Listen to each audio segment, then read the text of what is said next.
పూరా local. Welcome to పూరా local. మహిళలకి గుడ్ న్యూస్. ఇటీవల కాలంగా భారీగా పెరిగిన బంగారం ధరలు ప్రస్తుతం స్థిరంగా కొనసాగుతున్నాయి. భౌగోళిక రాజకీయ అనిశ్చితుల కారణంగా పెట్టుబడిదారులు సురక్షిత ఆస్తుల వైపు మొగ్గు చూపుతుండటంతో పసిడికి డిమాండ్ కొనసాగుతుంది. డాలర్తో పోలిస్తే రూపాయి బలహీనపడడం కూడా బంగారం ధరలపై ప్రభావం చూపుతుంది. ఈ నేపథ్యంలో హైదరాబాద్ బులియన్ మార్కెట్లో బంగారం ధరలు గత 2 రోజుల పాటు వరుసగా పెరిగిన తర్వాత ఈ రోజు మళ్లీ తగ్గాయి.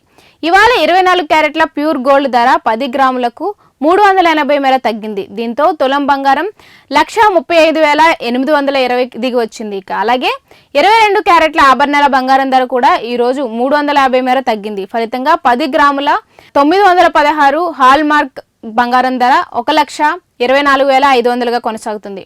మొత్తంగా హైదరాబాద్ తో పాటు ప్రధాన నగరాల మార్కెట్లో బంగారం ధరలు స్వల్ప తగ్గుదలతో కొనుగోలుదారులకు ఊరట కలిగిస్తున్నాయి. ఇక రాబోయే రోజుల్లో అంతర్జాతీయ మార్కెట్ ధరల ఆధారంగా ధరల్లో మార్పులు చోటు చేసుకునే అవకాశం ఉందని మార్కెట్ వర్గాలు చెబుతున్నాయి.